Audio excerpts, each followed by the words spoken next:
Hello, everyone. Welcome to our English Conversation podcast. My name is James. And I'm Olivia. We're so happy you're here today. Today, Olivia and I are going to talk about many different things from everyday life. We will speak slowly and clearly so you can understand every word. That's right, James. We will talk about things you do at home, at work, and in your daily life. These are real conversations that English speakers have every day. You can listen and learn.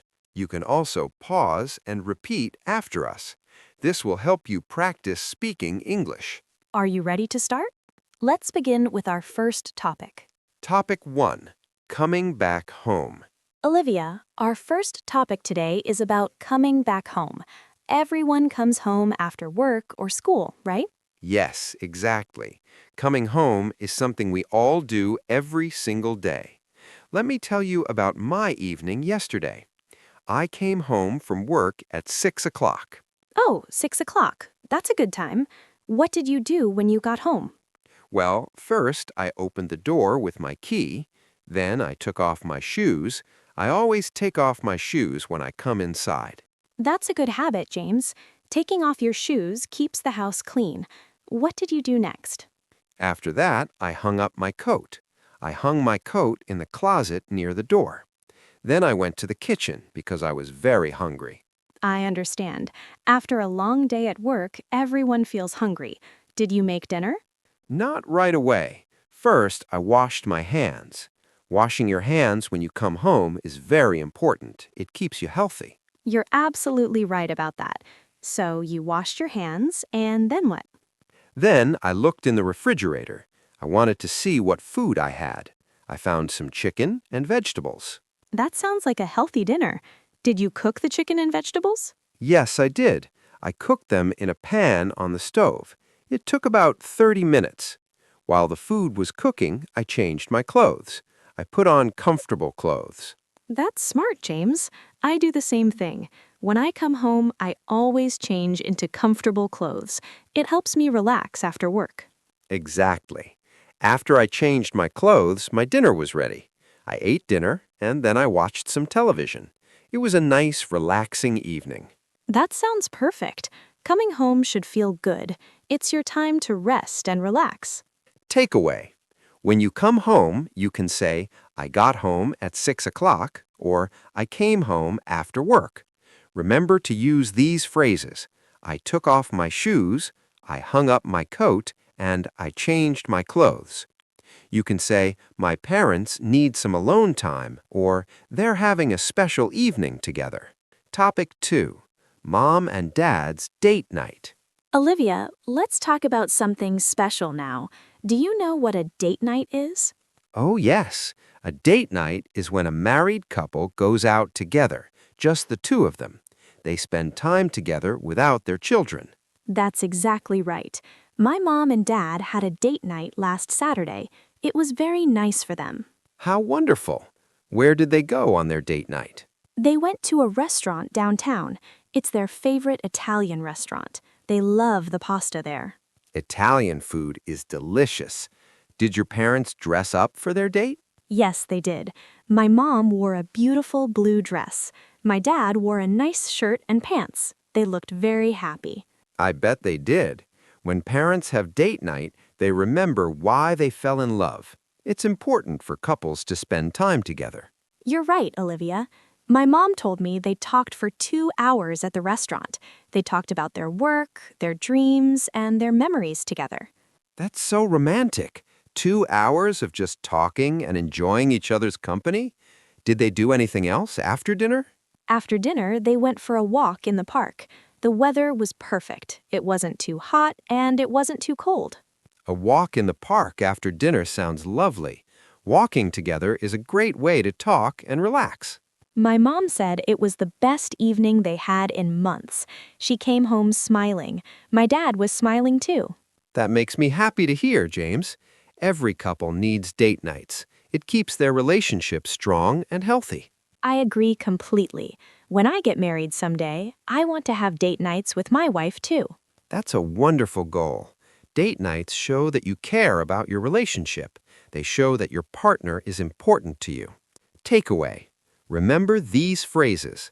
They went on a date night, they dressed up for dinner, and they spent time together.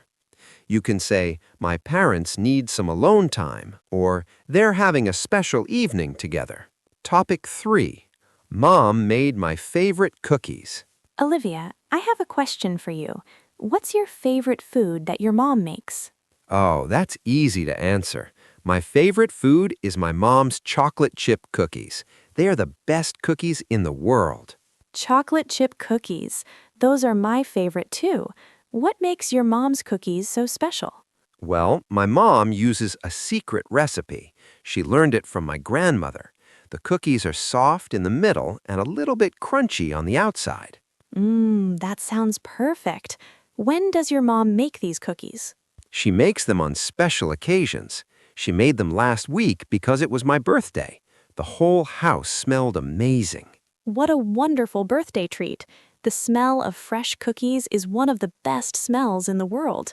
Can you describe how she makes them? Sure. First, she mixes butter and sugar together in a big bowl. Then she adds eggs and vanilla. Vanilla makes the cookies smell so good. I can imagine the smell right now. What comes after that? After that, she adds flour, baking soda, and a little bit of salt. She mixes everything together very carefully. Then comes the best part. She adds the chocolate chips. Ah, the chocolate chips. How many does she add? She adds a lot. She's very generous with the chocolate chips. Sometimes she even adds extra just for me because she knows I love chocolate. Your mom sounds very sweet and thoughtful. What happens after she adds the chocolate chips? Then she makes small balls of cookie dough. She puts them on a baking sheet. The baking sheet has special paper on it so the cookies don't stick. That's smart, James. And then she bakes them in the oven?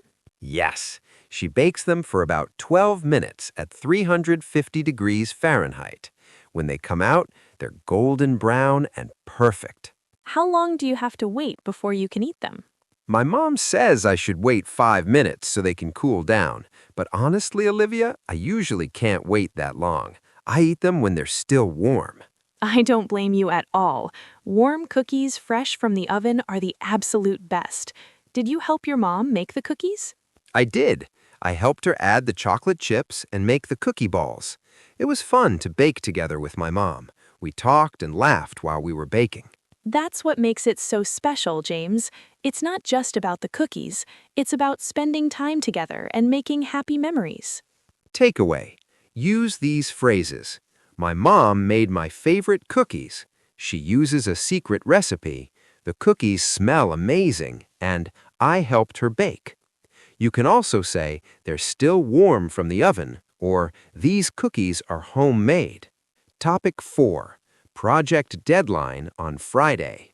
James, have you ever had a deadline at work? A deadline is the day you must finish something. Oh yes, Olivia, I have deadlines all the time. In fact, I have a big project deadline this Friday. I'm a little stressed about it. Tell me about your project. What are you working on? I'm working on a presentation for my boss. A presentation is when you show information to people and explain it to them. This presentation is about our sales from last month. I see. So you need to show how many products your company sold in the last 30 days. Exactly right. I need to make charts and graphs. Charts and graphs help people understand numbers more easily. They can see the information visually. That makes sense. How much work do you still have to do before Friday? I still have quite a bit of work to do. I finished collecting all the numbers and data. Data means information and facts. But I haven't made all the charts yet. Are you worried you won't finish in time? I'm a little worried, yes, but I have a plan. I'm going to work on it a little bit each day. Today is Monday, so I have 5 days to finish. That sounds like a good plan. Breaking the work into smaller pieces makes it easier. What will you do today? Today, I'm going to make the first 3 charts. Tomorrow, I'll make the rest of the charts. Then on Wednesday, I'll write all the explanations. What about Thursday? What will you do on Thursday? On Thursday, I'm going to practice my presentation. I need to rehearse what I'm going to say. Rehearse means to practice before the real event. That's very smart, James. Practicing helps you feel more confident, and Friday is your deadline day. Yes, on Friday morning at 10 a.m., I will give my presentation to my boss and my team. I'm nervous, but I think I'll be ready. I'm sure you'll do great. You're prepared and you have a good plan. Is your boss understanding about deadlines? Yes, she is, but I don't want to ask for extra time. I want to finish on time and show her that I'm reliable. Reliable means people can count on you. I understand that feeling. Meeting your deadlines is important. It shows you're professional and responsible. Exactly. After Friday, I'll feel so much better. I can relax over the weekend. Takeaway. Remember to say, I have a deadline on Friday, I need to finish by Friday, or the project is due on Friday. You can also say, I'm working on a project and I need to meet the deadline. Topic 5. Covering a work shift. Olivia, have you ever had to cover someone else's shift at work? This means you work their hours instead of them. Yes, I have. Just last week, actually. My coworker, Sarah, called me on Tuesday morning. She was sick and couldn't come to work. Oh no, what was wrong with Sarah?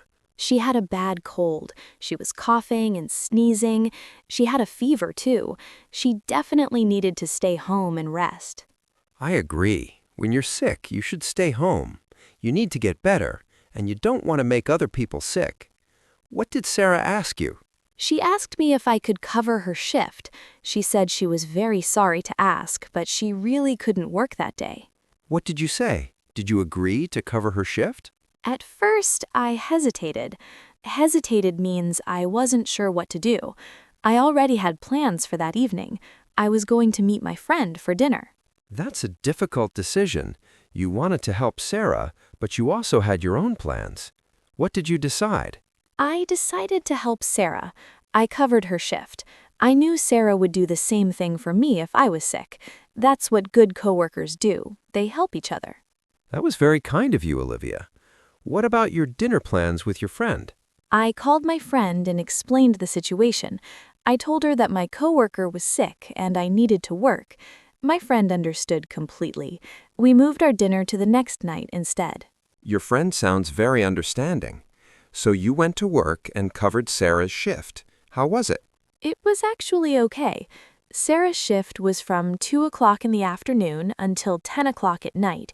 It was a long shift, but I managed. Managed means I was able to do it successfully. Did Sarah thank you for helping her? Oh, yes. The next day, Sarah sent me a text message. She said, "Thank you so much for covering my shift yesterday. You really saved me. I owe you one." That means she will help me in the future when I need it. That's great. When people help each other at work, it makes the workplace better. Everyone feels supported. I completely agree. A few weeks later, I actually needed someone to cover my shift. I had a doctor's appointment. Can you guess who offered to help me? Was it Sarah? Yes, Sarah immediately said she would cover my shift. She remembered that I helped her, so she wanted to help me too. That's wonderful. It shows that when you help others, they often help you back. What do we call that? We call it teamwork or mutual support. Mutual means both people help each other. It makes work much better when everyone helps each other. Takeaway. Use these phrases. Can you cover my shift? Or I need someone to cover for me. You can say, I'll cover your shift this time, or thank you for covering for me. Remember, I owe you one means I'll help you next time. Topic 6. New employee starting at work. Today, let's talk about something exciting at work. Olivia, has a new employee ever started at your workplace? Yes, actually, a new employee just started at my office last Monday. Her name is Maria. She's very nice. That's exciting. Starting a new job can be scary for some people. How is Maria doing? Maria is doing really well. On her first day, my boss asked me to show her around the office. Show her around means to give her a tour and explain everything. That's an important job. When you help a new employee, you help them feel comfortable and welcome. What did you show Maria? First, I showed her where her desk is. Her desk is right next to the window, so she has a nice view. Then I showed her where the restroom is, where the break room is, and where we keep the office supplies. Office supplies. Those are things like paper, pens, and staplers, right? Exactly. Maria needed to know where to find these things. I also showed her how to use the copy machine and the printer. These machines can be confusing if you've never used them before. That's true. Different offices have different equipment. What else did you teach Maria? I explained our lunch schedule. I told her that we have lunch from 12 to 1 o'clock. I also told her about the good restaurants near our office. That's helpful information. Did you have lunch with Maria on her first day? Yes, I did. I invited her to have lunch with me and 2 other coworkers. We went to a sandwich shop down the street. We wanted Maria to feel included and welcome. That was very thoughtful of you, Olivia. Having lunch with coworkers helps new employees make friends. How did Maria feel about everything? Maria seemed happy and grateful. Grateful means she appreciated our help. She said she was nervous about starting a new job, but everyone was so friendly that she felt better. Did you introduce Maria to everyone in the office? Yes, I walked around the office with Maria and introduced her to all our coworkers. I told her everyone's name and what they do. I said things like, "This is Tom. Tom works in accounting. He handles all our financial records." That's perfect. Now Maria knows who to talk to when she has questions about different topics. Is Maria learning her new job quickly? Yes, she's learning very fast. She asks good questions when she doesn't understand something. That shows she wants to learn and do well. Asking questions is important when you're new. It's better to ask and learn the right way than to make mistakes because you were afraid to ask. I told Maria the same thing. I said, "Please ask me anything. There are no stupid questions. We all want you to succeed." I'm sure Maria appreciated hearing that. It sounds like your office is a welcoming place for new employees. We try to be. We remember what it's like to be new. Everyone was new once. When we help new employees, we make the whole team stronger. Takeaway. Use these expressions. A new employee is starting. It's her first day. I'm showing her around. And I'm training the new person. You can say, "Welcome to the team," or "Let me know if you have any questions." Topic 7. Taking vitamins every morning. James, let's talk about health habits. Do you take vitamins every morning? Yes, I do. I started taking vitamins about 6 months ago. I take them every single morning with my breakfast. That's a good habit. What kind of vitamins do you take? I take a multivitamin. A multivitamin is one pill that has many different vitamins inside it. It has vitamin A, vitamin C, vitamin D, and many others. Why did you decide to start taking vitamins? Well, my doctor suggested it. I went for my yearly checkup. A checkup is when you visit the doctor even though you're not sick.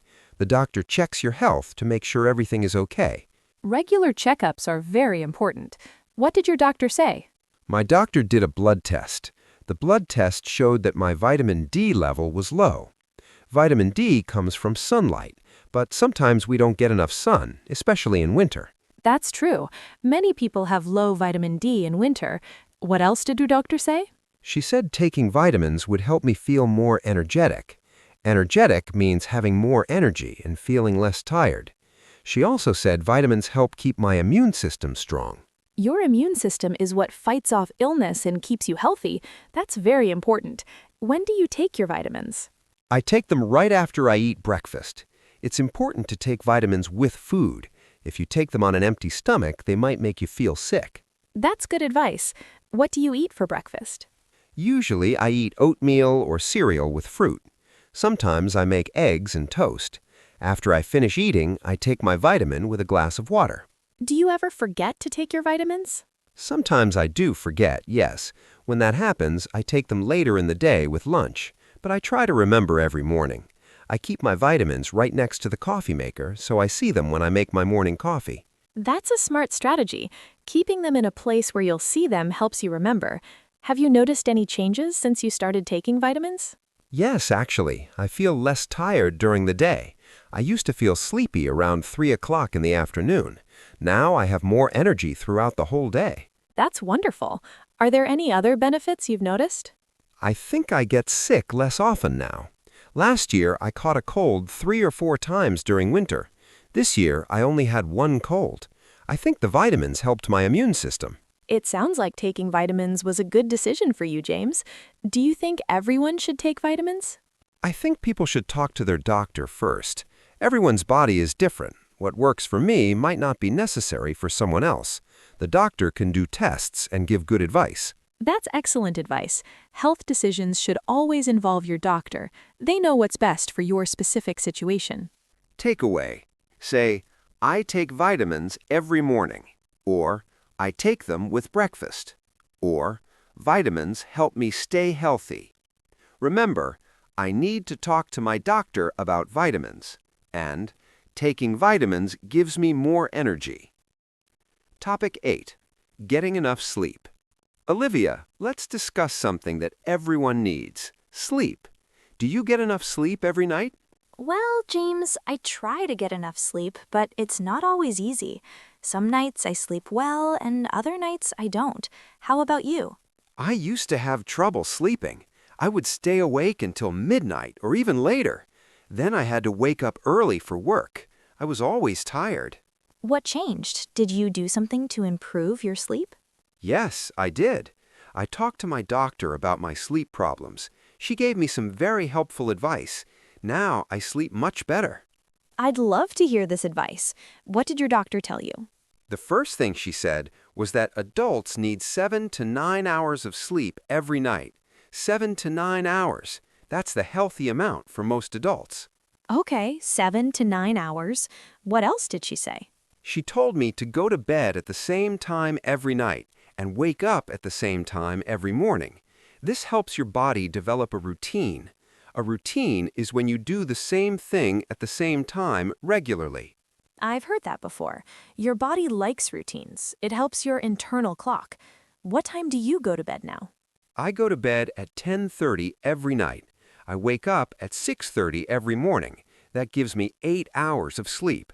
Even on weekends, I try to keep the same schedule. Even on weekends? That must be difficult. Don't you want to sleep late on Saturday and Sunday? Sometimes I do want to sleep late, but my doctor explained that keeping the same schedule every day, even weekends, helps your body sleep better. If I sleep late on Saturday, then I can't fall asleep Saturday night. Then I'm tired on Monday. That makes sense. What other advice did your doctor give you? She told me to stop looking at my phone and computer 1 hour before bed. The blue light from screens makes your brain think it's daytime. This makes it harder to fall asleep. That's interesting. I didn't know that. What do you do instead of looking at screens? Instead, I read a book. I read for about 30 minutes before I turn off the light. Reading a paper book helps me relax. It doesn't have blue light, so my brain knows it's time to sleep. What about drinking coffee? Does that affect your sleep? Oh, yes. My doctor said not to drink coffee after 2 o'clock in the afternoon. Coffee has caffeine. Caffeine is a substance that makes you feel awake and alert. If you drink coffee in the evening, it can keep you awake at night. I love coffee, but I should probably stop drinking it in the afternoon. What about your bedroom? Did your doctor give you advice about that? Yes, she said my bedroom should be dark, quiet, and cool. I use dark curtains to block out light from the street. I also keep my bedroom at about 68 degrees Fahrenheit. That's about 20 degrees Celsius. This temperature helps you sleep better. Do you use any other things to help you sleep? Sometimes I use a fan. The fan makes a soft noise that helps me relax. Some people call this white noise. White noise is a steady, soft sound that covers up other noises. All of this sounds very helpful, James. Are you sleeping better now? Much better. I fall asleep faster and I wake up feeling rested. Rested means you feel refreshed and ready for the day. I have more energy at work and I'm in a better mood too. Your mood improved. That's an interesting benefit of good sleep. Definitely. When I was tired, I felt grumpy and irritated. Grumpy means you're in a bad mood and easily annoyed. Now that I sleep well, I'm much happier and more patient. Takeaway. Use these phrases. I need to get more sleep. I'm trying to sleep better. I go to bed at the same time every night. And good sleep is important for health. Remember, I sleep 8 hours every night, or I need to improve my sleep habits. Topic 9. Enjoying me time. Olivia, have you heard the expression me time? Do you know what it means? Yes, I do. Me time is time you spend alone doing something you enjoy. It's time just for yourself, not for work or family obligations. Exactly right. Everyone needs me time. It helps you relax and recharge. Recharge means to rest and get your energy back, like charging a phone battery. Do you have regular me time, Olivia? I try to have me time every weekend. On Saturday afternoons, I spend about 2 hours doing something just for myself. This time is very important to me. What do you do during your me time? Different things. Sometimes I read a book. I love reading novels. A novel is a long fiction storybook. Reading takes me to different worlds and helps me forget about work stress. Reading is wonderful me time. What else do you enjoy doing? Sometimes I take a long bath with bubbles and candles. I play relaxing music and just soak in the warm water. Soak means to stay in water for a long time. It's very peaceful and calming. That sounds lovely and relaxing. Do you do anything active during your me time? Yes, sometimes I go for a walk in the park by myself.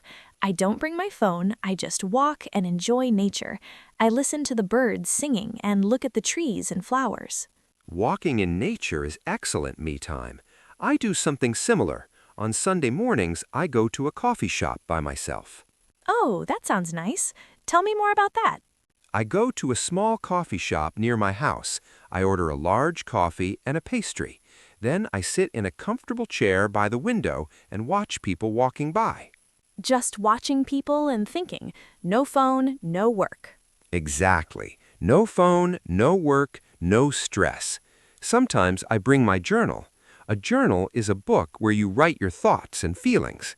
I write about my week and my thoughts. Journaling is great me time. It helps you understand your feelings better. Do you write every Sunday? I try to. Writing helps me process my emotions. Process means to think about something and understand it better. After I write, I feel clearer and calmer in my mind. I should try journaling. It sounds helpful. Why do you think me time is important, James? I think me time is important because our lives are so busy. We work hard, we take care of family, we have responsibilities. If we don't take time for ourselves, we get burned out. What does burned out mean? Burned out means you're so tired and stressed that you can't function well anymore. You feel exhausted all the time. You lose motivation and energy. Me time prevents burnout. That makes sense. When we take time for ourselves, we can be better at everything else. We have more energy for work and for our families. Exactly. Me time isn't selfish. Selfish means you only think about yourself and don't care about others. Me time is self-care. Self-care means taking care of yourself so you can be healthy and happy. That's beautifully said, James.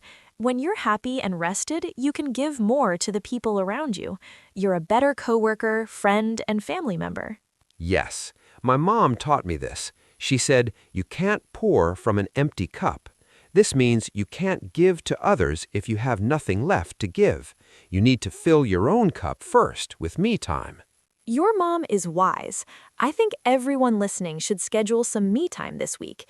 Even just 30 minutes can make a big difference. Takeaway. Say, I need some me time, or I'm taking time for myself, or I'm doing something I enjoy. Remember, me time helps me relax, and everyone needs time to recharge. It's not selfish, it's self-care. Topic 10. Grocery store buy one, get one free deal. James, do you like finding good deals when you shop? I love saving money. Oh, yes, I love finding deals too. Just yesterday, I found an amazing deal at the grocery store. It was a buy one, get one free sale on pasta. Buy one, get one free. That's one of my favorite types of sales. Can you explain what this means for people who are learning English? Of course, Buy one, get one free means that when you buy one item, you get a second item for free. You only pay for one item, but you get two items. Some people call it BOGO for short. So if one box of pasta normally costs $3, you pay $3 and get two boxes. Exactly. You pay $3 and get two boxes of pasta. You save $3. That's a 50% discount. That's a great deal. Did you buy the pasta? I did. I bought 4 boxes of pasta, but I only paid for 2 boxes. I got 2 boxes free. I saved $6. Smart shopping, Olivia. Do you eat pasta often? Yes, my family eats pasta about twice a week. Pasta is easy to cook, and you can make many different dishes with it. Since we eat it often, buying extra boxes on sale is a good idea. That makes sense. You should only buy sale items if you'll actually use them. Otherwise, you're not really saving money. You're just spending money on things you don't need. You're absolutely right, James. Some people see a sale and buy things they don't need just because it's cheap. That's not real saving. That's just spending. Exactly. My rule is simple. I only buy something on sale if I was already planning to buy it. If I need toothpaste and I find it on sale, that's perfect. But if I don't need toothpaste, I don't buy it, even if it's on sale. That's a very smart rule. You're a wise shopper. Are there any other types of sales you look for at the grocery store? Yes, I look for discounts on meat. Sometimes the grocery store marks down meat that's going to expire soon. Expire means the food is reaching the end of its fresh period. Oh, reduced price meat. I see those stickers sometimes. They say things like manager special or reduced for quick sale. Right. The meat is still perfectly good. You just need to cook it that day or freeze it. I often find chicken or beef marked down by 30% or 50%. That's a great way to save money on groceries. Do you use coupons too? Sometimes I do. A coupon is a piece of paper or digital code that gives you a discount. Some stores have apps on your phone where you can find digital coupons. I use the app for my grocery store. Every week they upload new coupons. I click on the coupons I want to use, then when I check out, the discounts apply automatically. That's so convenient. Technology makes saving money easier. Do you know about loyalty programs? Yes, a loyalty program is when you get points or rewards for shopping at the same store regularly. My grocery store gives me 1 point for every dollar I spend. And then you can use those points to get discounts or free items? Exactly. When I have enough points, I get money off my total bill. Last month, I had 500 points. That gave me $5 off my groceries. These programs are great. The store wants you to shop there regularly, so they reward you, and you save money. It's good for everyone. I agree. Shopping smart helps you save money for other things you need or want. Every dollar you save on groceries is a dollar you can spend on something else. Takeaway. Remember, buy one, get one free means you pay for one and get two. You can say, this item is on sale. I found a great deal. Or, I saved money on my groceries. Also useful, I have a coupon. And the store is having a promotion. Topic 11. Renewing a driver's license. Olivia, I have to do something important next week. I need to renew my driver's license. Renew means to make something valid again or extend it. Oh, when does your current license expire? It expires at the end of this month. In my state, driver's licenses are valid for 6 years. Then you must renew them. If I don't renew it, I can't drive legally. That's important. You definitely need to renew it before it expires. What do you have to do to renew your license? First, I have to go to the Department of Motor Vehicles. We call it the DMV for short. The DMV is the government office that handles driver's licenses and vehicle registration. Can you renew it online, or do you have to go in person? Some states let you renew online, but in my state, I have to go in person this time. Every other renewal can be online, but every 12 years you must go in person to take a new photo. A new photo for your license. That makes sense. Photos get old and people's appearance changes. What else do you need to bring to the DMV? I need several documents. Documents are official papers that prove information. I need my current driver's license, my social security card, and proof of address. What is proof of address? Proof of address is a document that shows where you live.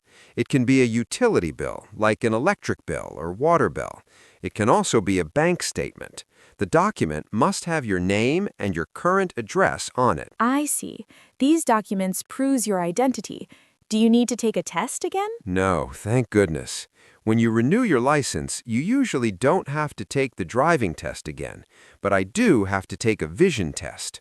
A vision test checks if you can see well enough to drive safely. How does the vision test work? The DMV employee will ask me to read letters on a chart. The chart is across the room. If I can read the letters clearly, my vision is good enough. If I can't read them, I might need to get glasses or update my glasses prescription. That's important for safety. Drivers need to see clearly. How long does the renewal process take? It depends on how busy the DMV is. Sometimes the wait is very long. I've heard people wait 2 or 3 hours. That's why I'm going to make an appointment. You can make an appointment? That's smart. Yes, many DMV offices let you schedule an appointment online. When you have an appointment, you don't have to wait as long. You go at your scheduled time. That saves so much time. What time is your appointment? I scheduled it for 9 o'clock in the morning next Tuesday. The morning is usually less busy than the afternoon. I'm hoping to be in and out within an hour. How much does it cost to renew a driver's license? In my state, it costs $32 to renew for 6 more years. That's about $5 per year. I think that's reasonable. Some states charge more and some charge less. Will they give you your new license right away? No, they'll give me a temporary paper license that day. The permanent plastic license will come in the mail within 2 to 3 weeks.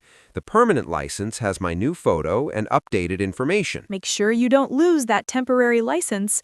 You need it until your permanent one arrives. Good luck at the DMV next week, James. Thank you, Olivia. I'm not looking forward to it, but I'll be glad when it's done. Having a valid driver's license is important for independence and transportation. Takeaway. Remember, use these phrases. I need to renew my license. My license expires next month. I have an appointment at the DMV. And I need to bring documents. Remember, a vision test checks your eyesight, and proof of address shows where you live. Topic 12. Moving heavy furniture. Olivia, have you ever had to move heavy furniture? It's such hard work. Oh, yes, I have. Just last month, I moved to a new apartment. Moving day was exhausting. Exhausting means it makes you extremely tired. Moving to a new apartment is a big job.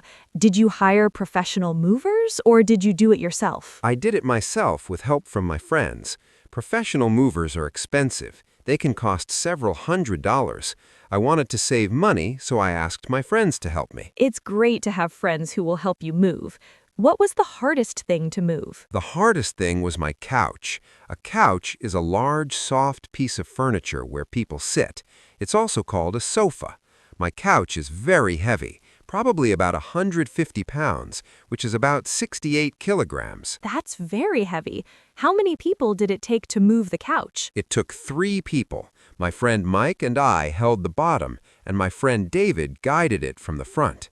We had to be very careful not to drop it or hit the walls. Did you have any problems moving it? Yes, we had one big problem. The couch didn't fit through the door of my new apartment. The couch was too wide. We tried turning it different ways, but it still wouldn't fit. Oh no, what did you do? We had to think creatively. My friend Mike suggested we remove the legs from the couch.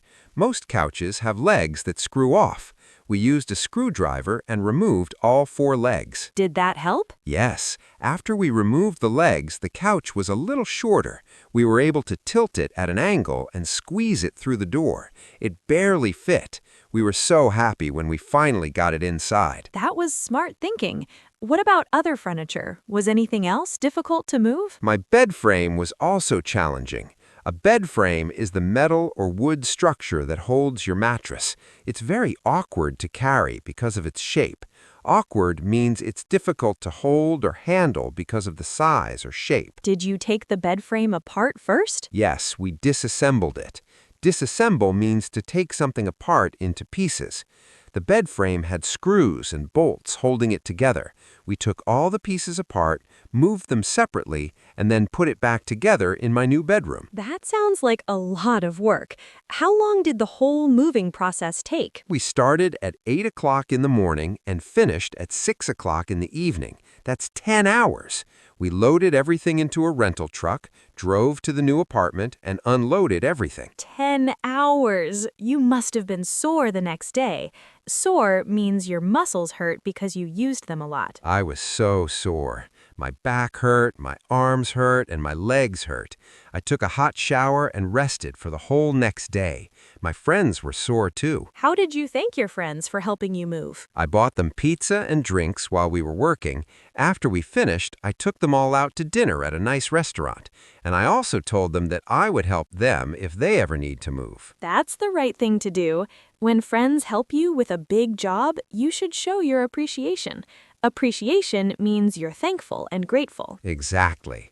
Moving is hard work, and I couldn't have done it without them. Good friends help each other with difficult tasks. I'm moving to a new apartment. Can you help me move? Or we need to move heavy furniture. Remember, disassemble means take apart, and sore means your muscles hurt. Always show appreciation when friends help you. Topic 13. Thunderstorms tonight. James, did you see the weather forecast? A forecast is a prediction about future weather. There are thunderstorms coming tonight. Yes, I saw the forecast this morning. The meteorologist said we might get severe thunderstorms. A meteorologist is a person who studies and predicts the weather. What makes a thunderstorm severe? A severe thunderstorm has very strong winds, heavy rain, lots of lightning, and loud thunder. Sometimes severe storms can cause damage to trees and buildings. That sounds scary. Are you worried about the storm tonight? I'm a little worried, yes. I don't like loud thunder and lightning. When I was a child, thunderstorms frightened me. Even now, they make me nervous. I understand. Thunderstorms can be scary, especially at night. What time are the storms supposed to start?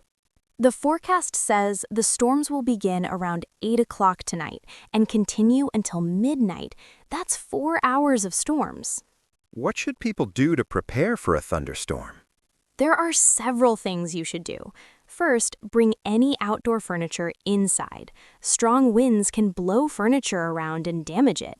I'm going to bring my patio chairs inside this afternoon. That's smart. What else? You should charge your phone and maybe charge a flashlight too. Sometimes thunderstorms cause power outages. A power outage is when the electricity stops working. Right. If lightning hits a power line, the electricity can go out. It's important to have a flashlight ready so you can see in the dark. I also close all my windows when a storm is coming. Heavy rain can come in through open windows and make your floors wet. Good idea. Should people unplug their electronics during a thunderstorm? Some people do unplug things like televisions and computers. If lightning strikes very close to your house, it can send electricity through the wires and damage your electronics. Unplugging them protects them. What about going outside during a thunderstorm? Is that safe? No, you should never go outside during a thunderstorm. Lightning is very dangerous. If you're outside and lightning strikes near you, you could be injured or killed. What if you're already outside when a storm starts? If you're outside and a storm begins, go inside a building or a car immediately. Don't stand under a tree. Lightning often strikes tall objects like trees. If lightning hits the tree, it could hurt you. What should you do if you're driving and a thunderstorm starts? If you're driving, be very careful. Heavy rain can make it hard to see the road.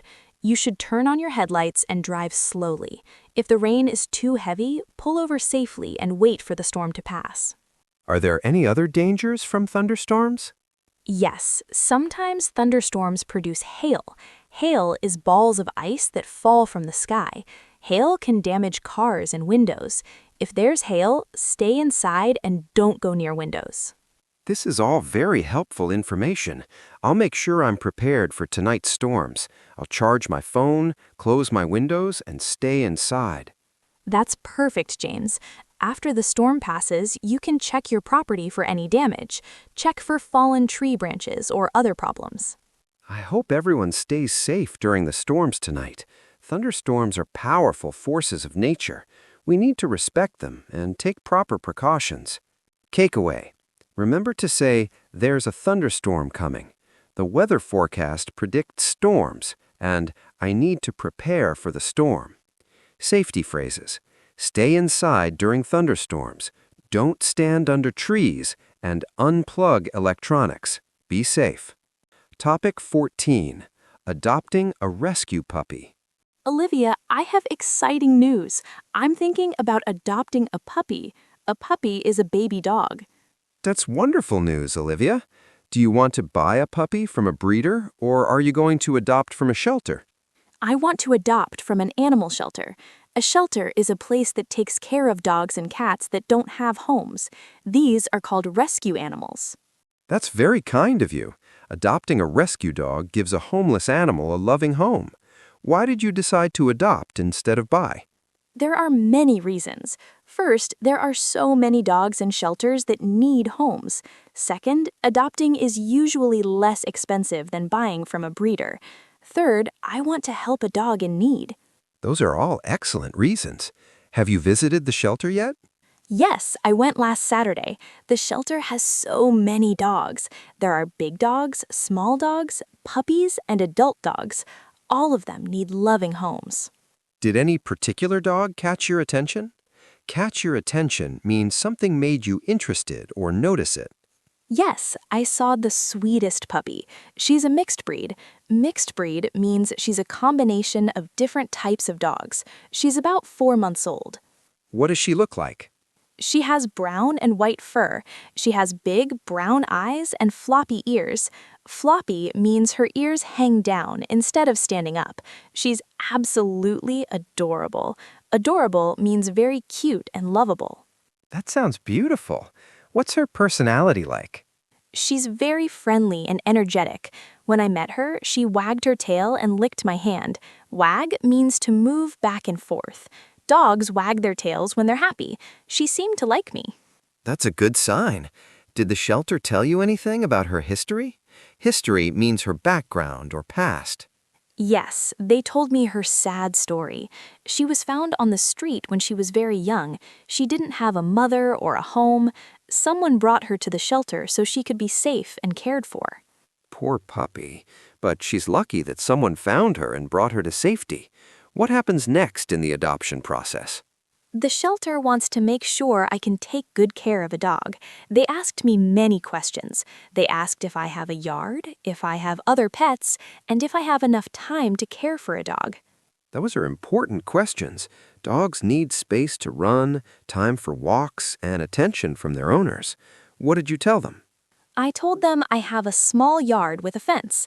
I don't have other pets right now, and I work from home, so I'll be there with the puppy during the day. They seemed satisfied with my answers. Working from home is perfect for having a puppy. Puppies need a lot of attention and training. What else do you need to do before you can adopt her? I need to pay an adoption fee. A fee is money you pay for a service. The adoption fee is $150. This fee helps the shelter pay for the puppy's medical care. They already gave her vaccinations. Vaccinations are shots that prevent diseases. That's included in the fee? Yes, the fee includes vaccinations, microchipping, and spaying. Microchipping means they put a tiny computer chip under the dog's skin. If the dog gets lost, a vet can scan the chip and find the owner's information. Spaying is a surgery so the female dog can't have puppies. That's actually a good value for $150. Have you thought about what you'll name her? I'm thinking about naming her Luna.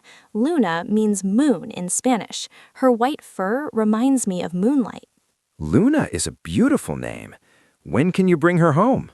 I can pick her up next Saturday. I'm so excited, but I'm also a little nervous. This is a big responsibility. Responsibility means a duty or obligation that you must take care of. It is a big responsibility, but I know you'll be a wonderful dog owner. You're kind, patient, and you have time to spend with her. Luna will be very lucky to have you. Thank you, James. I'm going to buy supplies this week. I need a dog bed, food bowls, a leash, a collar, toys, and puppy food. I want everything to be ready for her. Takeaway. Say, I'm adopting a rescue dog. I'm getting a puppy from a shelter. Or, I want to give a dog a forever home. Remember, adopt means to take an animal into your home, and rescue means the animal was saved from a bad situation. Adopting saves lives. Topic 15. Elevator out of order. Olivia, I had a frustrating experience at my apartment building yesterday. When I got home from work, I found a sign on the elevator. What did the sign say? It said, out of order. Out of order means something is broken and doesn't work. The elevator wasn't working. Oh no. What floor do you live on? I live on the 6th floor. That means I had to walk up 6 flights of stairs. A flight of stairs is one set of stairs between floors.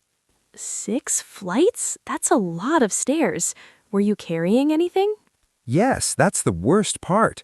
I was carrying 2 bags of groceries. Each bag was heavy. By the time I reached my apartment, my arms were so tired. I can imagine. Walking up 6 flights of stairs with heavy bags is exhausting. Did anyone else complain about the elevator?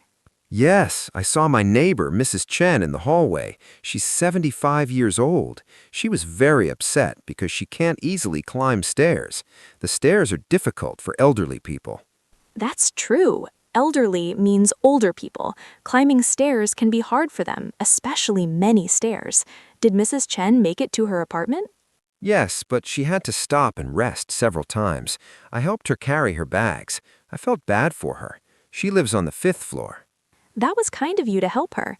Did the building management explain why the elevator was broken? Yes, there was a notice under the out of order sign. The notice When will they fix it? The notice said a repair technician would come today to fix the motor. A technician is a person who repairs and maintains equipment. They hope the elevator will work again by this evening. That's good news, at least. But it's still inconvenient for a whole day. Inconvenient means something causes problems or difficulties. Very inconvenient. This morning, I had to walk down 6 flights of stairs to leave for work. Then tonight, I'll have to walk up again. My legs are already sore. Have situations like this happened before in your building? Unfortunately, yes. This is the 3rd time this year that the elevator is broken down. Last time, it was out of order for 3 days. 3 days of climbing stairs was terrible. 3 days? That's a long time. Did people complain to the building management? Many people complained. We pay rent to live here, and the elevator is an important service. Some residents wrote letters to the management company asking them to replace the elevator. Replace means to get a new one instead of fixing the old one again and again. Did the management agree to replace it? Not yet. They said replacing an elevator is very expensive. It can cost hundreds of thousands of dollars. For now, they're just repairing it when it breaks. That's frustrating for the residents. Is there anything else residents can do? We're thinking about organizing a residents' meeting. In the meeting, we can discuss the elevator problem together. If everyone speaks with one voice, the management might listen better. Unity is powerful. Unity means everyone working together for the same goal. I hope your building gets a new, reliable elevator soon. Me too, Olivia. A working elevator is essential in a 6-story building. Essential means very important and necessary. People shouldn't have to climb so many stairs every day. Especially elderly people and people with health problems. And what about people who use wheelchairs? They can't use the stairs at all. You're absolutely right. The building manager needs to understand that this isn't just an inconvenience, it's a serious accessibility issue. Accessibility means the ability for everyone to access and use something. Takeaway. Say, the elevator is out of order, the elevator isn't working, or the elevator is broken. You can also say, I had to take the stairs, or the repair technician is coming. Remember, complaining politely about building problems is your right as a resident. Topic 16. switching phone plans to save money. Olivia, James, I did something this week that will save me a lot of money. I switched my phone plan. Really? Tell me about it. How much are you saving? I'm saving $40 every month. That's $480 per year. I can't believe I was paying so much before. Wow, that's significant savings. Why were you paying so much before? I was with a big, expensive phone company. I had been with them for 7 years. I never thought about changing because I was comfortable with them. Sometimes we stay with the same company out of habit, even when there are better options. What made you decide to switch? My coworker told me about her phone plan. She pays only $30 per month for unlimited talk, text, and data. I was paying $70 per month for the same thing. That's a huge difference. What company did you switch to? I switched to a smaller phone company called Metro Mobile. They use the same cell towers as the big companies, so the service quality is the same, but they charge much less. That's interesting. So the phone service is just as good, but cheaper. Exactly. Many people don't know this. The smaller companies rent space on the big companies' cell towers.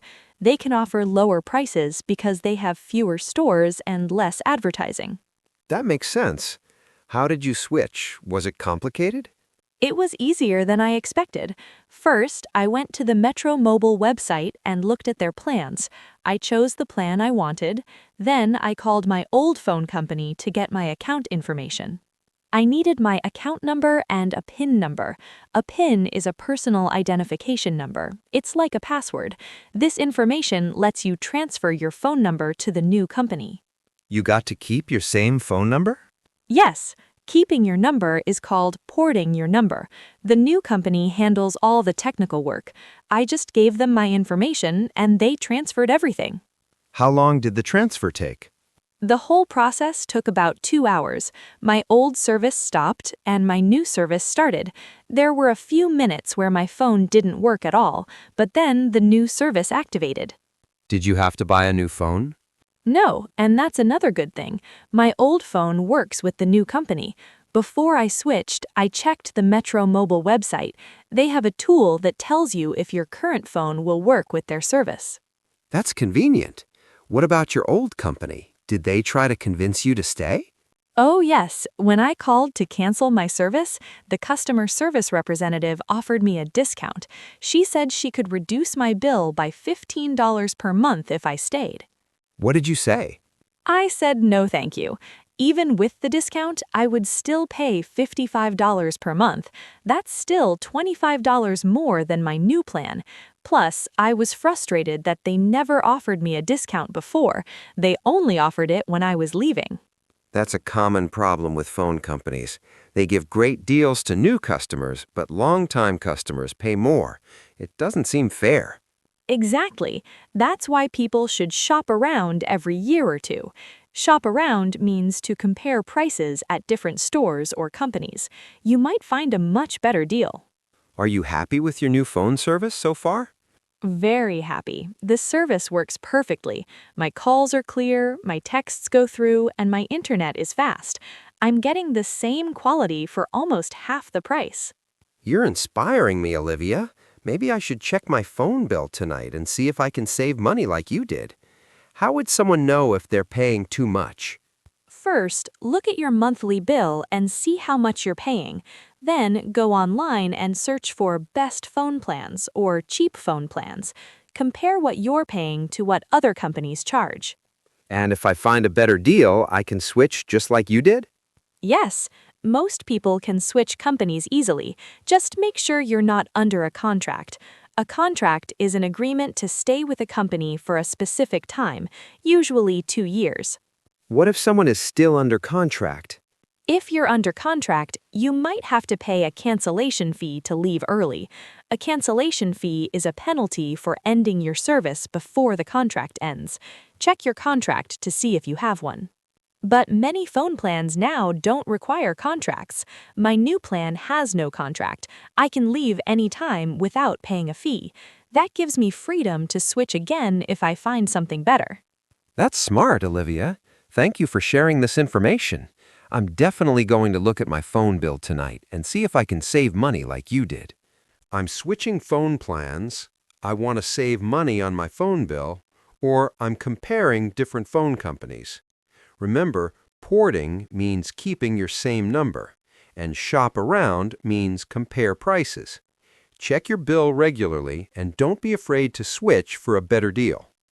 Topic 17. Morning routine.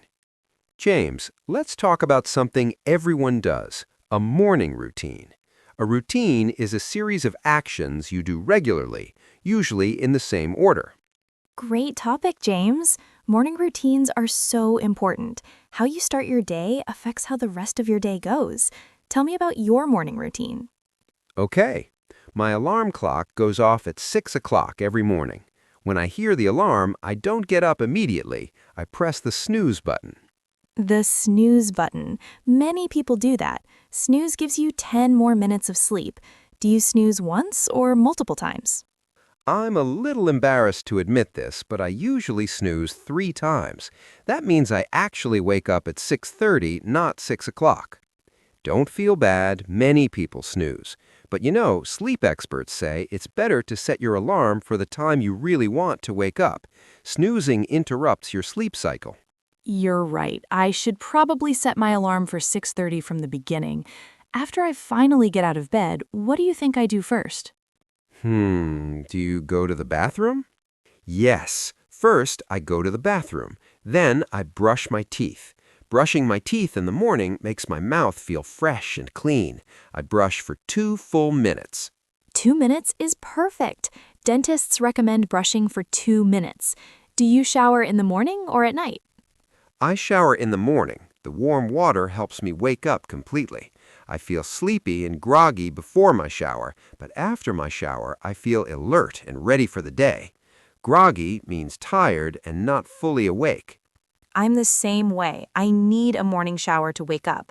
How long is your shower? About 10 minutes. I wash my hair, wash my body, and just enjoy the warm water for a few minutes. After my shower, I dry off with a towel and get dressed. What do you usually wear to work? My workplace is business casual. Business casual means you dress nicely but not too formally. I usually wear khaki pants or dark jeans and a button-down shirt. Sometimes I wear a sweater if it's cold. That sounds comfortable and professional. What do you do after you get dressed? After I'm dressed, I go to the kitchen and make breakfast. Breakfast is the most important meal of the day. That's what my mother always says, and I believe it's true. Your mother is wise. What do you eat for breakfast? It depends on the day. On weekdays, when I'm in a hurry, I usually eat cereal with milk and a banana. It's quick and easy. On weekends, when I have more time, I make eggs and toast. Do you drink coffee in the morning? Oh yes, definitely. I can't function without coffee. I make a large cup of coffee and add a little milk and sugar. I drink my coffee while I eat breakfast and check my phone. What do you check on your phone? I check my email, the news, and the weather forecast. I want to know what's happening in the world and what the weather will be like. If rain is coming, I remember to bring my umbrella. That's smart planning. How long does your entire morning routine take? From the time I wake up until the time I leave for work, it takes about 1 hour and 15 minutes. I wake up at 6:30 and I leave my apartment at 7:45. You have a nice, organized routine. Do you ever feel rushed in the morning? Sometimes, yes. If I snooze too many times or if I'm running late, I feel rushed and stressed. Those mornings are not pleasant. That's why I try to stick to my routine and wake up on time. Consistency is key. Consistency means doing the same thing regularly. When you have a consistent routine, mornings are easier and less stressful. Exactly. What about you, Olivia? What's your morning routine like? My routine is similar to yours. I wake up at 6 o'clock and I don't snooze. I drink a glass of water first thing. Water helps wake up your body and brain after sleeping all night. That's a healthy habit. I should try that. After drinking water, I do 10 minutes of stretching. Stretching is when you extend your muscles gently. It helps your body feel loose and flexible. It also gives me a few peaceful minutes to think about my day. Morning stretching sounds wonderful. Do you follow an exercise video or do you just stretch however you want? I have a yoga mat in my bedroom. I do simple stretches like touching my toes, stretching my arms above my head, and doing gentle twists. Nothing too intense, just enough to wake up my body. I might start doing that.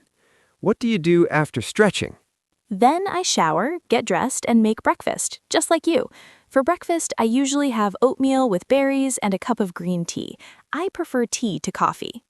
Green tea is very healthy. Our morning routines are quite similar. We both value a calm, organized start to the day. Yes, a good morning routine sets a positive tone for the entire day. When you start your day calmly and intentionally, you feel more in control and less stressed. I agree completely. A good morning routine helps you start your day right. Try to wake up at the same time every day. Topic 18. Road trip. James, I'm planning something exciting for next month. I'm going on a road trip with my two best friends. How fun! I love road trips. Where are you planning to go? We're going to drive from our city to the Grand Canyon in Arizona. It's about a 10-hour drive from here.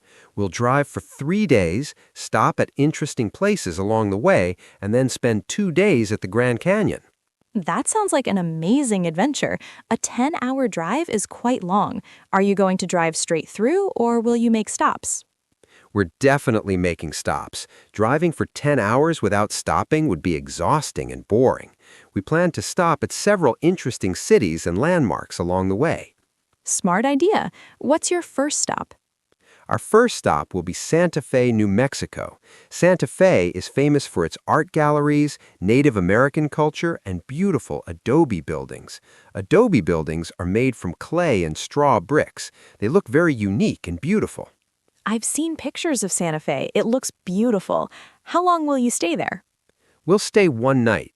We want to walk around the downtown plaza, visit some art galleries, and try the local food. Santa Fe is famous for its spicy New Mexican cuisine. That sounds delicious. Where will you stay overnight? A hotel?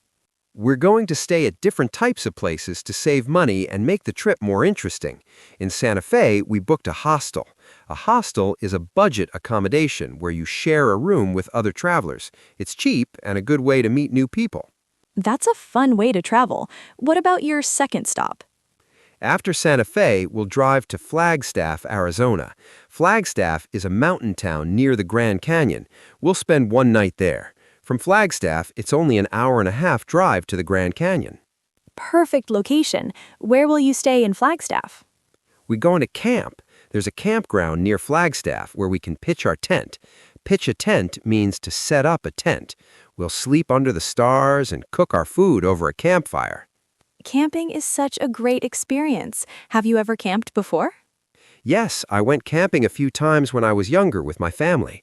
I love being in nature, breathing fresh air and sleeping outside. It feels peaceful and relaxing. What will you cook at the campfire? We're planning to keep it simple. We'll probably cook hot dogs and roast marshmallows.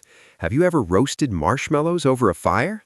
Yes, roasted marshmallows are so sweet and delicious. They get crispy on the outside and soft and gooey on the inside. Gooey means soft and sticky. Exactly. We might also make s'mores. S'mores are a classic camping treat. You put a roasted marshmallow and a piece of chocolate between 2 graham crackers. It's incredibly tasty. My mouth is watering just thinking about it. After camping in Flagstaff, you'll drive to the Grand Canyon? Yes, we'll arrive at the Grand Canyon in the late morning. We're staying at a lodge inside the national park for 2 nights. A lodge is like a hotel, but it's usually in a natural setting like a park or forest. Staying inside the park is convenient. What activities will you do at the Grand Canyon? There's so much to do. First, we want to watch the sunset from the rim. The rim is the edge of the canyon. People say the sunset colors are absolutely breathtaking. Breathtaking means so beautiful it takes your breath away. I've heard the same thing. The sky turns orange, pink, and purple. It reflects on the rock walls of the canyon. It must be spectacular. We're also going to hike partway down into the canyon. We won't hike all the way to the bottom. That takes 2 days. But we'll hike down for a few hours and then hike back up. Hiking in the Grand Canyon is challenging. Make sure you bring plenty of water. The desert sun is very strong and hot. Good advice. We're each bringing 2 large water bottles. We'll also wear sunscreen, hats, and sunglasses to protect ourselves from the sun. Perfect preparation. What about the drive itself? Who's going to drive? All 3 of us will take turns driving. Each person will drive for about 2 hours, then someone else will drive. This way, no one gets too tired, and we can all enjoy looking at the scenery. Sharing the driving is smart. Road trips are more fun when everyone participates. Will you listen to music during the drive? Yes, we're making a special road trip playlist. A playlist is a collection of songs. Each of us will choose our favorite songs and we'll listen to them during the drive. We'll sing along and have fun. That's the spirit of a road trip. Good friends, good music, and beautiful scenery. What else are you bringing on your trip? We're bringing a cooler with snacks and drinks. A cooler is an insulated box that keeps food and drinks cold. We'll pack sandwiches, fruit, chips, and cold drinks. This will save us money because we won't have to stop and buy food as often. Very practical. One last question. Are you worried about anything on this trip? Not really worried, but I want to make sure our car is in good condition. Before we leave, I'm taking my car to a mechanic for an inspection. The mechanic will check the engine, tires, brakes, and oil. I want to make sure everything is safe for a long trip. That's responsible planning. A breakdown in the middle of nowhere would ruin your trip. It sounds like you've thought of everything, James. I hope you have an amazing time. Thank you, Olivia. I'm so excited. Road trips create wonderful memories that last forever. Takeaway. Say, I'm going on a road trip. We're driving to the Grand Canyon. We'll make several stops along the way. And we're taking turns driving. Remember, plan ahead, pack snacks, bring water, and check your car before a long trip. Road trips are about the journey, not just the destination. Topic 19. Workplace Conversations. Olivia, today let's talk about workplace conversations. These are the conversations you have with your coworkers during the workday. Good idea. Workplace conversations are important. They help you build relationships with coworkers and make work more enjoyable. What kind of workplace conversations are you thinking about? Let's start with casual conversations. These are friendly, informal talks that happen before meetings, during breaks, or in the hallway. For example, when I arrive at work, I always greet my coworkers. How do you greet them? I usually say, "Good morning, how are you today?" Or, "Hey, how's it going?" These are friendly, casual greetings. My coworkers usually respond with, "I'm good, thanks, how are you?" Or, "Pretty good, how about you?" Those are perfect casual greetings. After you greet someone, do you have a longer conversation or do you move on? It depends. Sometimes we chat for a minute or two. We might talk about the weather, like it's really cold today, isn't it? Or we might talk about weekend plans. Any plans for the weekend? Small talk like that is important. Small talk means light, casual conversation about everyday topics. It's not deep or serious, but it helps people feel comfortable with each other. Exactly. Small talk builds friendly relationships. Even though we're not discussing anything important, we're showing that we care about each other as people, not just as coworkers. What about during the workday? Do you have conversations about work projects? Yes, all the time. Those are more professional conversations. For example, if I need information from a coworker, I might say, "Excuse me, John, do you have a minute? I have a question about the Henderson project." That's polite and clear. You're asking if they have time before you interrupt their work. How does John usually respond? He might say, "Sure, what do you need?" Or, "I'm a bit busy right now. Can we talk in 15 minutes?" If he's busy, I respect that and come back later. That's professional. Respecting your coworker's time is important. What if you need to ask your boss a question? Talking to your boss is a bit more formal. I usually start with, "Excuse me, Miss Rodriguez, when you have a moment, could I ask you about something?" This shows respect and doesn't demand her immediate attention. What if it's urgent? If it's urgent, I'm more direct but still polite. "Ms. Rodriguez, I'm sorry to interrupt, but we have an urgent situation with the client presentation. Could we speak for a moment?" Perfect. You explained that it's urgent, so she understands why you're interrupting. What about positive workplace conversations, like giving compliments?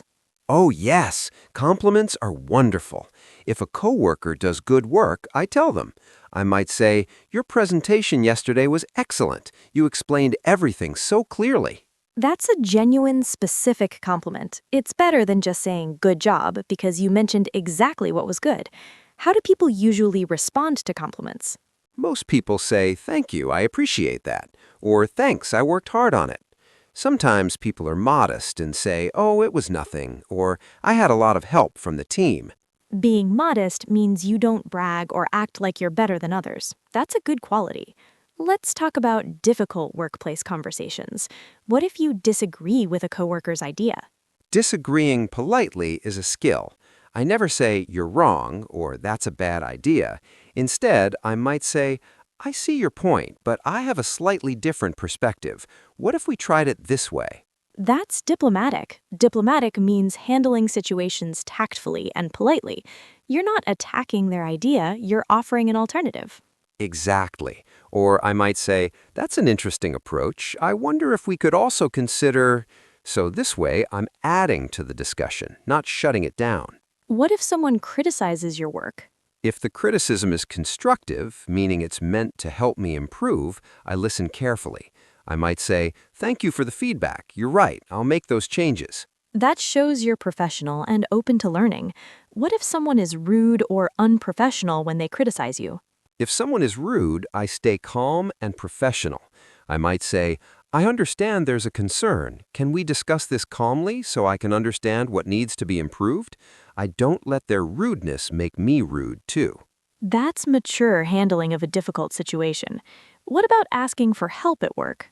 Asking for help is normal and healthy.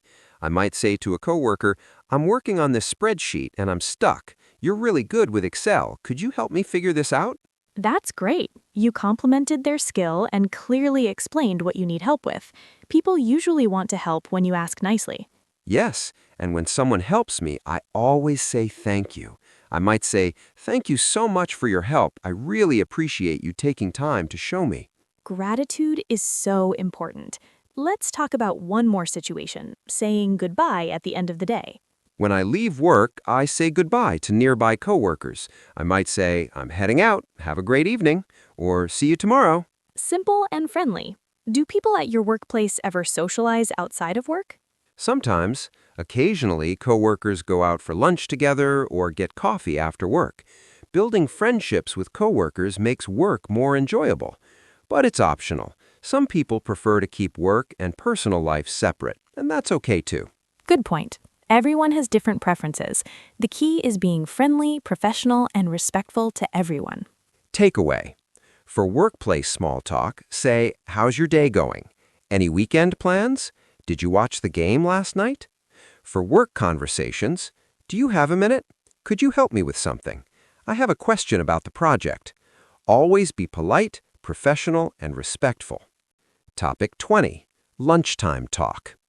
Olivia, lunchtime at work is special. It's a break from work when you can relax and eat. Do you usually eat lunch at your desk or do you go somewhere else? I try not to eat at my desk. Eating at your desk means you never really take a break. I usually go to the break room or sometimes I go outside if the weather's nice. That's healthy. Taking a real break helps you feel refreshed for the afternoon. Do you bring lunch from home or do you buy lunch?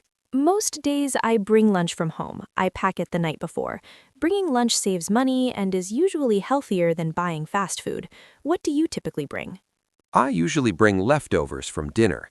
Leftovers are the extra food from a previous meal that you save and eat later. If I make pasta for dinner on Monday, I bring the leftover pasta for lunch on Tuesday.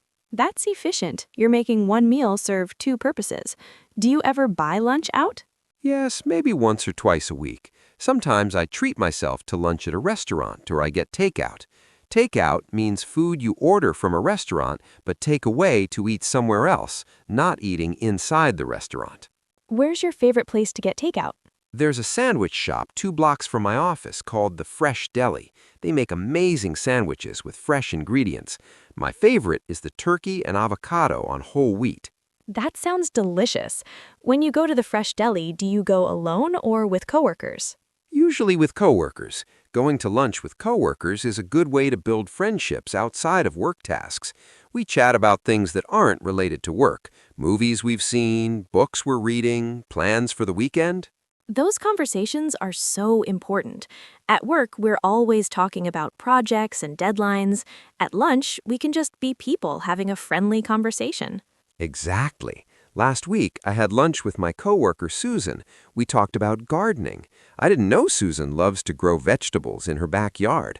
She gave me lots of helpful advice about which herbs are easy to grow. That's a perfect example of lunchtime talk.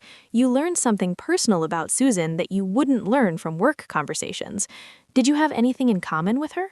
Actually, yes. I told her I've been thinking about starting a small herb garden on my apartment balcony. She gave me lots of helpful advice about which herbs are easy to grow. See, lunch conversations can be informative and fun. Plus, now you and Susan have a personal connection. Next week, you can ask her how her tomatoes are doing, and she can ask about your herb garden. You're right. These small personal connections make work more pleasant. What about you and your coworkers talk about during lunch? All sorts of things. Sometimes we talk about our families. One of my coworkers, Maria, has a 2-year-old daughter. Maria often shows us pictures of her daughter on her phone. She's adorable. That's sweet. Family is a common lunch topic. What else do you discuss? We talk about TV shows and movies. If there's a popular new show that everyone is watching, we'll discuss it. We're careful not to spoil it for people who haven't seen it yet. A spoiler is when you tell someone what happens before they watch. Good rule. Spoilers can ruin the surprise and enjoyment. Do you ever talk about current events or news? Sometimes yes, but we try to avoid controversial topics that might cause arguments. Controversial means something people have strong, different opinions about. We keep conversations light and, oh, this feels light and friendly. That's wise. Lunch should be pleasant and relaxing, not stressful or argumentative. How long is your lunch break? I have 1 hour for lunch. Some people use the full hour to eat slowly and relax. Others eat quickly in 20 minutes and use the remaining time to run errands. Errands are small tasks like going to the bank, post office, or grocery store. I have a 45-minute lunch break. I usually spend about 25 minutes eating and chatting, and the last 20 minutes I take a short walk around the block. Walking after eating helps with digestion and gives me fresh air. That's a great habit. Walking helps you avoid the afternoon slump. The afternoon slump is when you feel very tired and sleepy after lunch. Moving your body helps you stay alert. Yes, if I sit all through lunch and then sit at my desk all afternoon, I feel sluggish. Sluggish means slow and low energy. The walk wakes me up. Do you ever eat lunch alone, or do you always eat with coworkers? Sometimes I eat alone. If I'm feeling introverted that day, meaning I need quiet time by myself, I'll eat lunch alone and read a book or listen to a podcast. That's okay too. You don't have to be social every single day. Absolutely. Everyone needs different things on different days. Some days you want company, some days you want solitude. Solitude means being alone peacefully.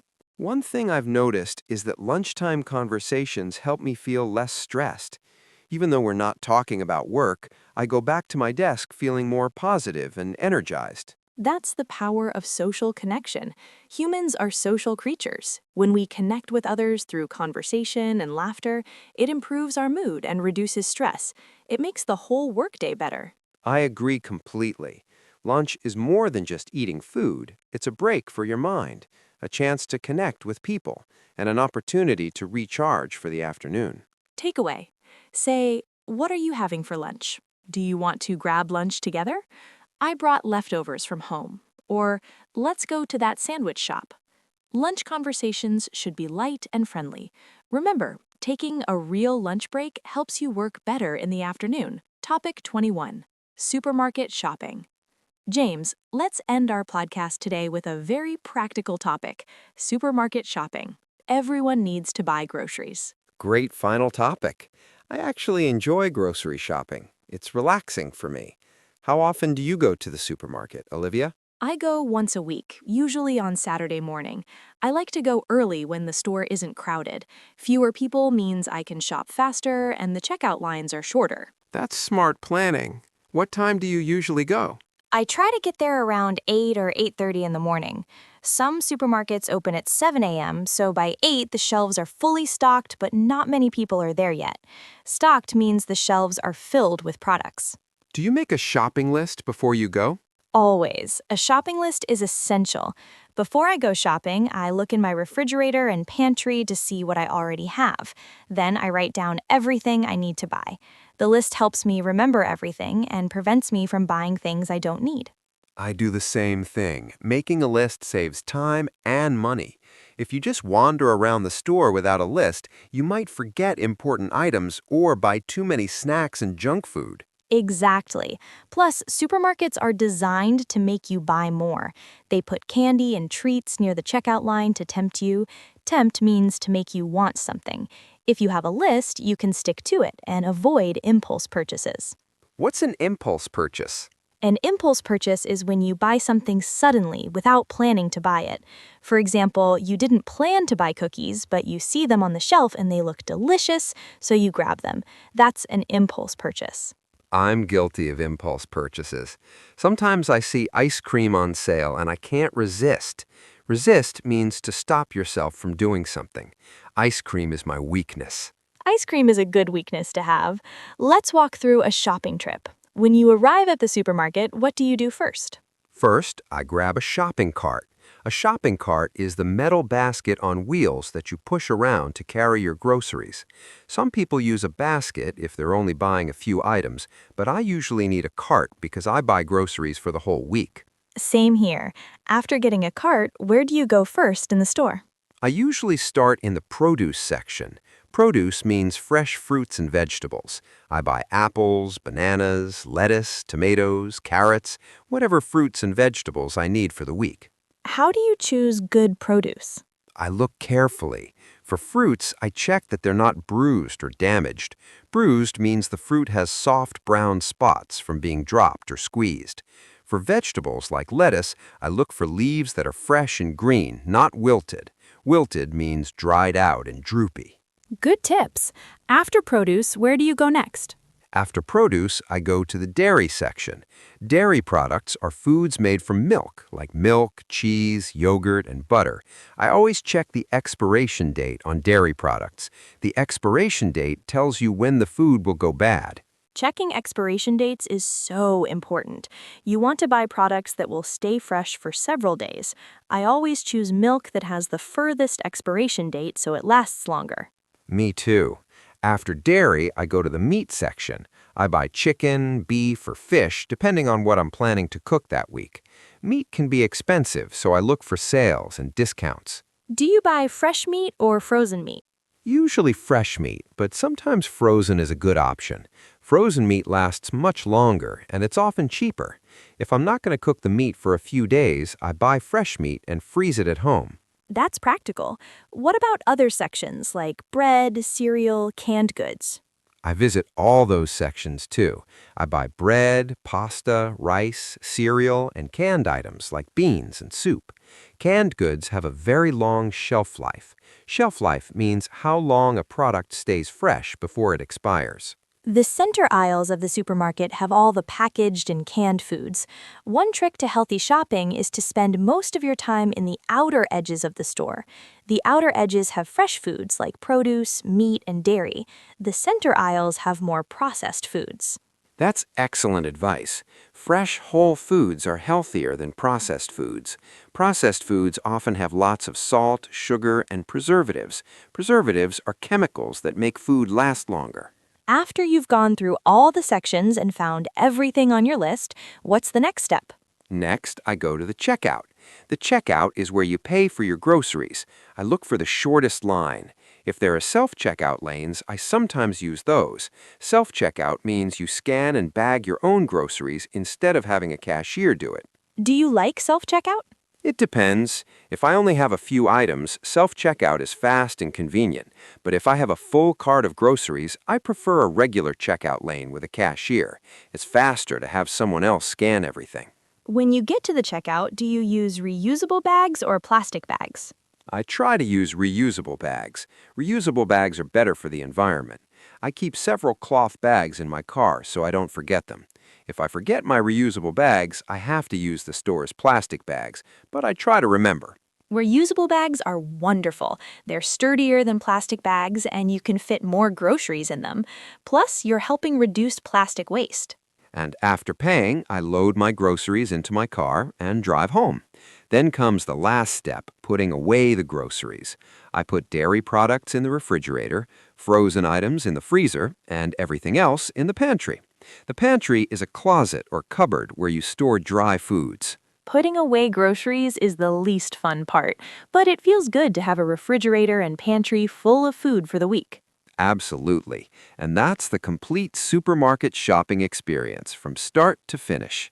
Takeaway, say, I'm going to the supermarket, or I need to buy groceries, or do we need milk, or I'm making a shopping list. Remember to check expiration dates, compare prices, use a shopping list, and bring reusable bags. Happy shopping, everyone! Well, James, we covered so many topics today. We talked about coming home, date nights, cookies, work deadlines, helping coworkers, and so much more. We certainly did, Olivia. We talked about everyday situations that English learners will encounter in real life, from taking vitamins and getting enough sleep to road trips and supermarket shopping. For everyone listening, we hope this podcast helped you learn new vocabulary, new phrases, and natural ways to have conversations in English. Remember, learning English takes time and practice. Don't worry about making mistakes. That's right. Mistakes are part of learning. Every time you practice speaking, listening, and using new words, you get better. Keep practicing every single day, even if it's just for a few minutes. Listen to this podcast as many times as you want. Pause and repeat after us. Write down new words and practice using them in sentences. The more you practice, the more confident you'll become. And remember, English is a tool for communication. The goal is not to speak perfectly. The goal is to communicate with others, make friends, share ideas, and understand the world around you. We're so proud of you for taking time to learn English. It shows dedication and courage. Keep going, keep learning, and don't give up. Thank you for listening to our podcast today. We hope you enjoyed spending time with us. Until next time, keep practicing, keep learning, and keep believing in yourself. You can do this. Goodbye, everyone. See you next time.